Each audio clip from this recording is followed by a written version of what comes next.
Well, good evening, everyone. You're listening to Red Pill 78. I am the Corruption Detector, and this is your Red Pill News.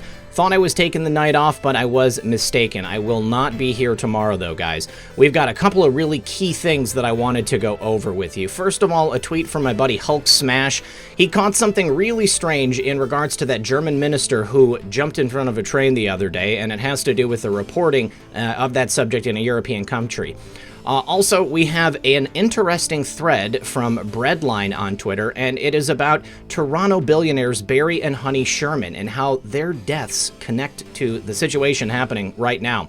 We've also got a thread from my buddy Methods. It's some information on Brennan and his Chinese connections. Then we've got a thread from my buddy Inevitable ET, and it has to do with contaminated tests for CV-19 that were sent out by the Bill and Melinda Gates Foundation.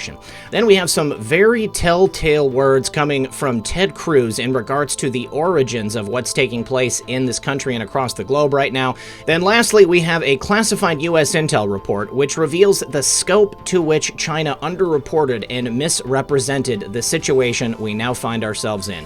So please, everyone, do sit back, relax, grab your popcorn, and we'll be right back after a brief word from our sponsor. I want to give a special thanks to Monarch Wallet for sponsoring this channel and helping people try cryptocurrency so easily. If you're tired of banks and their worthless fiat currency and zero returns on your deposits, you can protect your money and yourself and be your own bank by using the Monarch Wallet.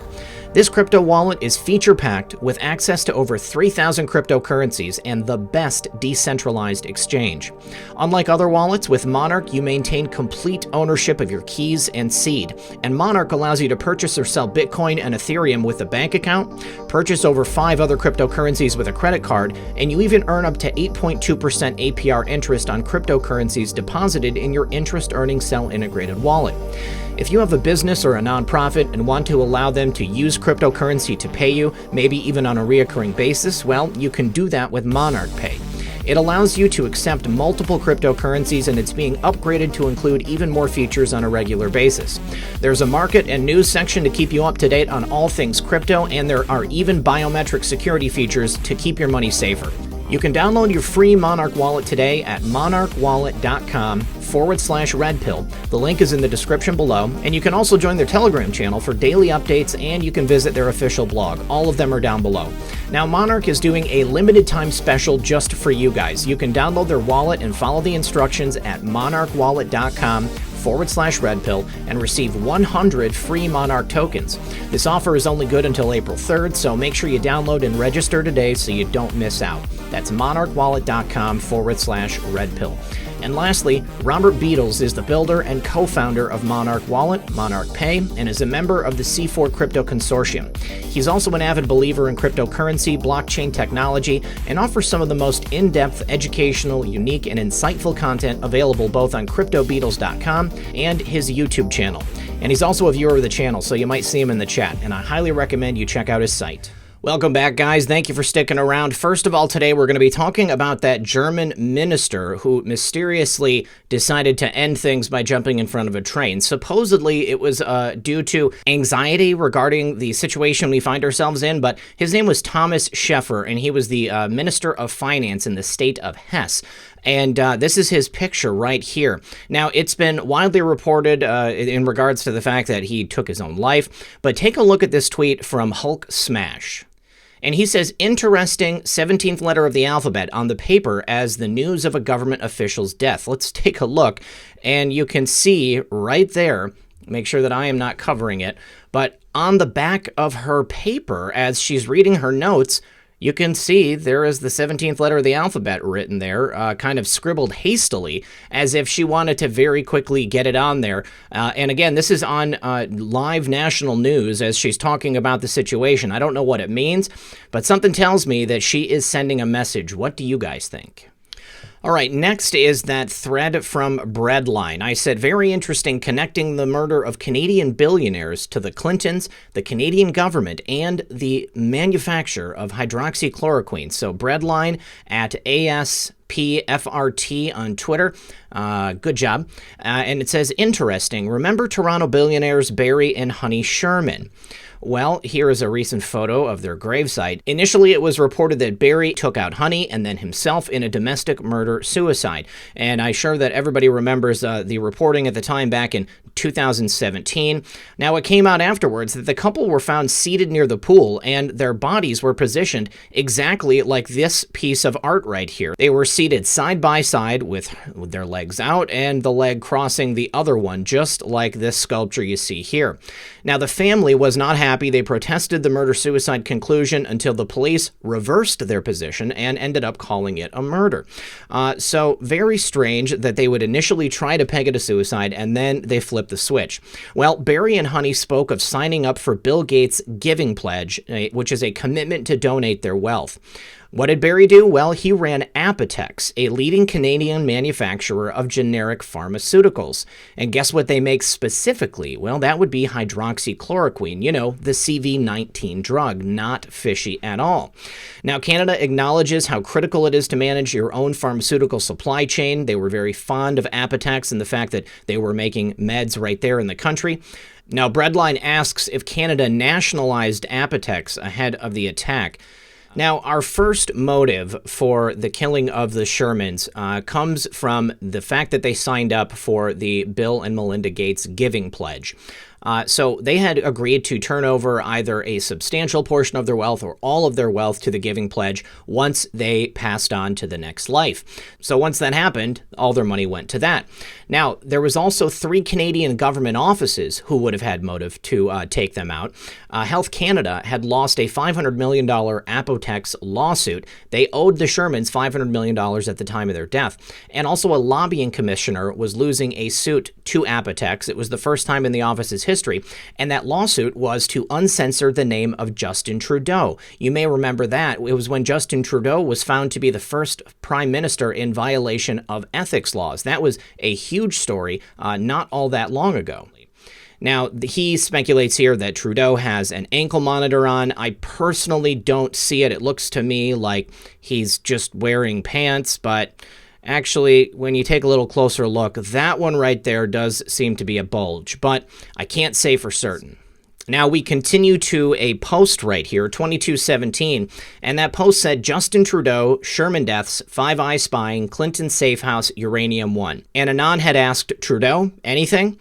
And he says, billionaires, 187, Five Eyes, safety house build, uranium 1 funnel to Canada to X. So this looks to me like the Shermans and Justin Trudeau had something to do with the funneling of money. But do they connect in other ways to the Clintons? So here next he includes a tweet from Joe Warmington, and it says, is a link between a New York City doctor's strange suicide that looks more like a murder and the weird slaying of the Shermans that was also staged as a potential suicide, asks a friend of the billionaires. Both tried to help the people of Haiti, and now they are gone. Let's take a listen. He was killed 5 days before them. They called it a suicide because he had a knife in his chest. And they said it was a suicide. And I never believed it because he was 50 years old. He was babysitting his 11-year-old daughter. Would he pick that time to commit suicide? And he knew Barry. They were together in Haiti doing work.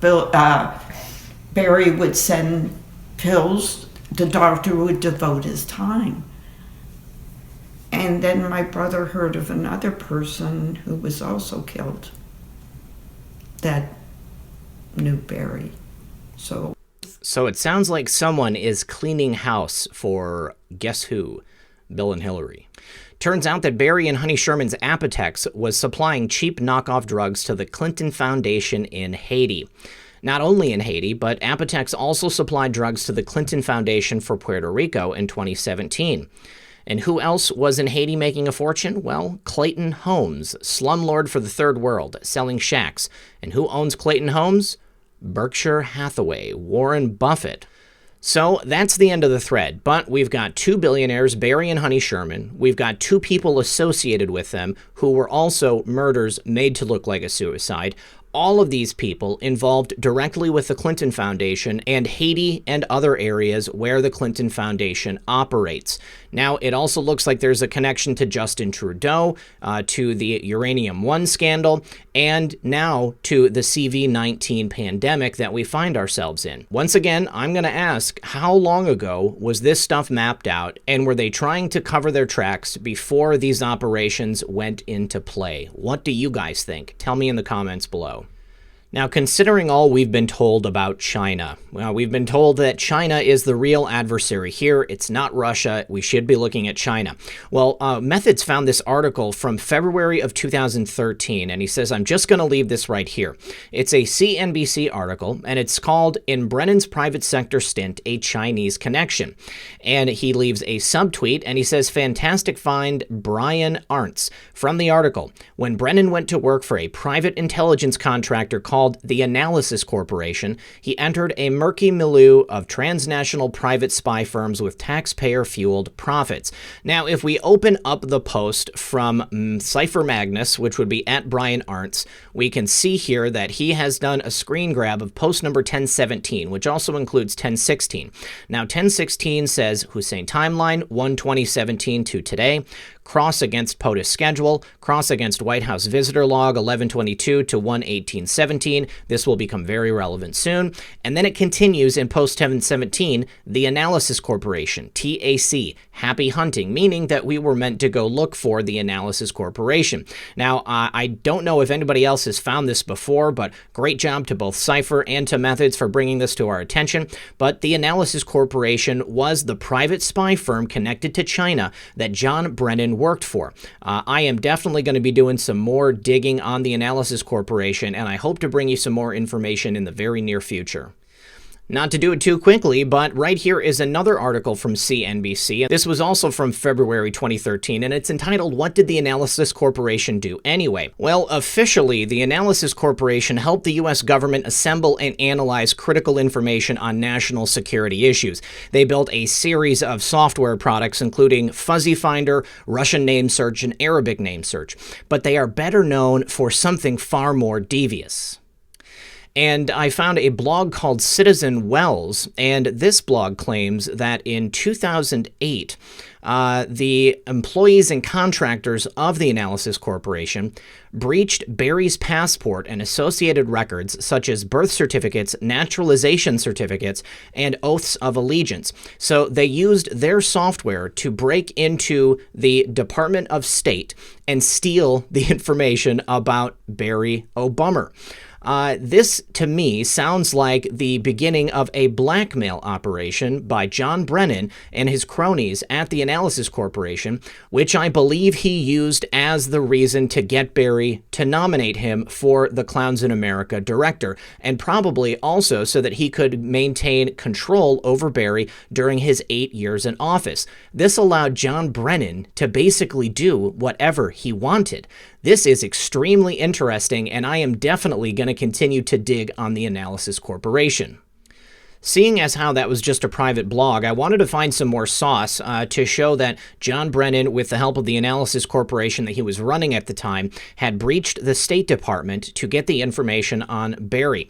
And here is an article from Newsmax from January of 2009, and it states clearly that John Brennan, who was the head of that firm, was responsible for breaching files in the State Department's passport office, and that's according to the State Department Inspector General's report, which was released past July. So that would be in July of 2008. Now, this was initially reported by the Washington Times and later confirmed by Sean McCormick, that State Department spokesperson, and it involved a contract employee of Brennan's firm, the Analysis Corporation, which has earned millions of dollars providing intelligence-related consulting to the federal government and private companies.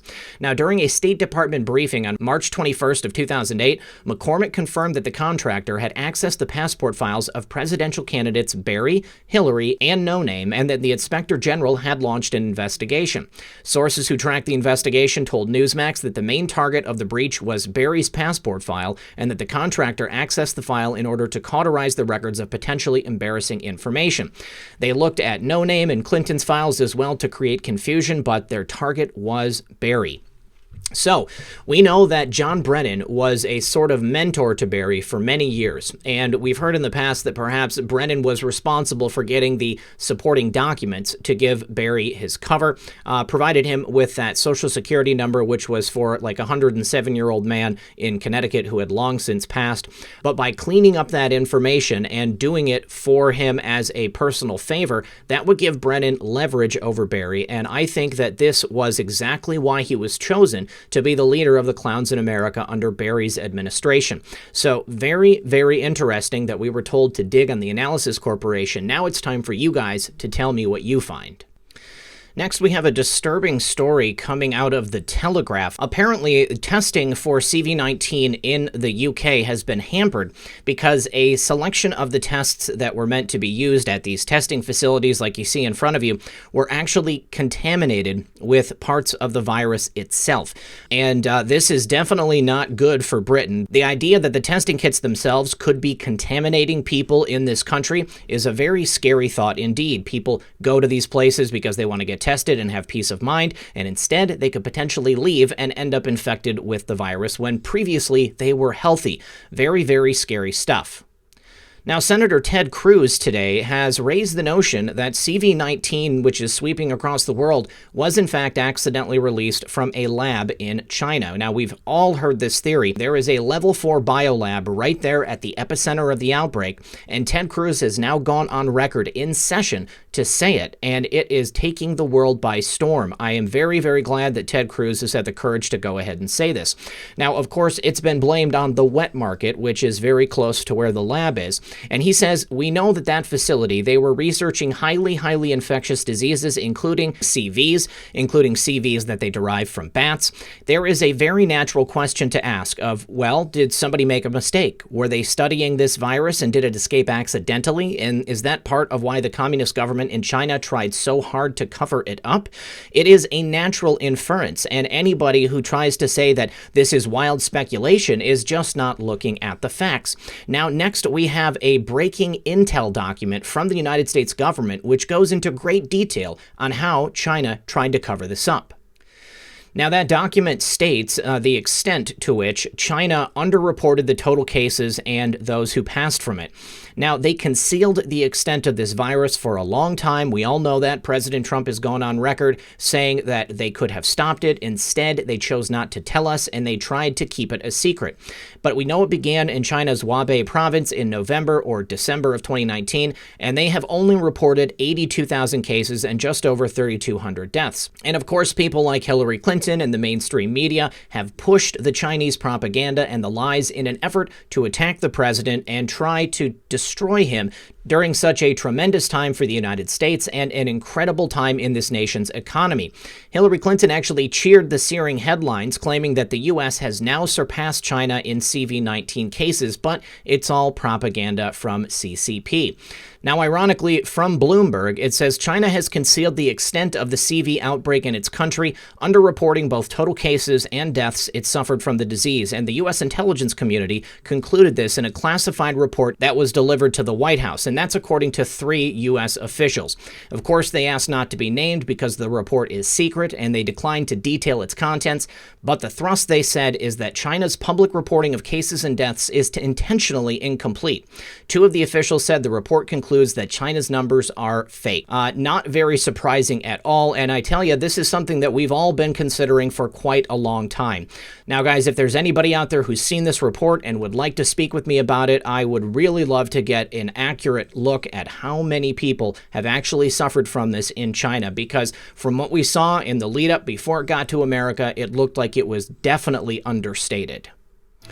Well, guys, I think that's all that I've got for you today. I wanted to make sure I got those digs out on Barry and Honey and on the Analysis Corporation. If you guys come up with any more information, please do feel free to tag me on Twitter or leave it in the comments of this video below. As always, this has been Red Pill 78. I am the Corruption Detector, and this was your Red Pill News.